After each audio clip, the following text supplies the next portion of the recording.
एक बार एक बूढ़ी माँ को उसके बेटे ने एक वृद्ध आश्रम में ले जाकर छोड़ा। इस माँ का ये वही इकलौता बेटा था जिसके लिए इस माँ ने जीवन भर संघर्ष किया। इस बेटे के लिए वो सब कुछ किया जो एक माँ को करना चाहिए या माँ कर सकती है। और आज भी अपने बेटे को किसी भी तरह की परेशानी ना हो इसलिए आश्रम में रहने के लिए भी तैयार हो गई।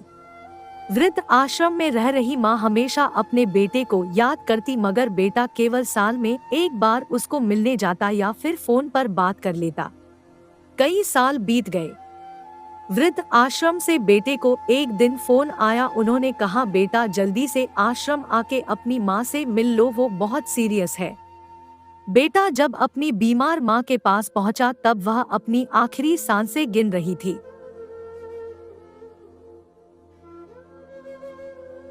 बेटे ने अपनी माँ से उसकी आखिरी इच्छा पूछते हुए कहा, माँ मैं तुम्हारे लिए क्या कर सकता हूँ बताओ। माँ ने कहा, बेटा इस आश्रम में गर्मी और मच्छर बहुत ज्यादा है, यहाँ पर कुछ पंखे लगवा देना।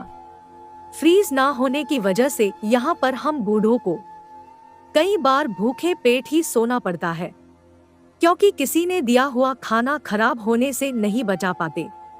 तो इस आश्रम के लिए एक दो फ्रिज भी खरीद कर दे देना। बेटे ने अपनी माँ की सारी बात सुनी और अपनी माँ से पूछा, आपने इतने साल यहाँ पर निकाल दिए, पर आपने कभी भी यह बातें मुझसे नहीं कही, और अब जब आपके पास टाइम नहीं बचा है तब आप यह सब कह रही हैं, ऐसा क्यों? माँ ने बेटे को जवाब देते हुए कहा, बेटा मैंने गर्मी, भूख और पीड़ा सहन कर ली, लेकिन मुझे पता है जब तेरे बच्चे तुझे यहाँ पर छोड़कर जाएंगे तब तू यह सब सहन नहीं कर पाएगा, इसीलिए तेरी सुविधा के लिए मैं तुझे यह सब लगाने के लिए कह रही हूँ।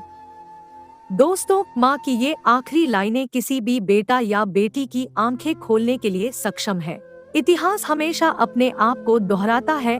अगर आप चाहते हैं कि आपके साथ अच्छा व्यवहार हो तो आपको भी दूसरों के साथ वैसा ही व्यवहार करना पड़ेगा। आप अपनी माँ से कितना प्यार करते हैं? कमेंट में आई लव यू माँ जरूर लिखें।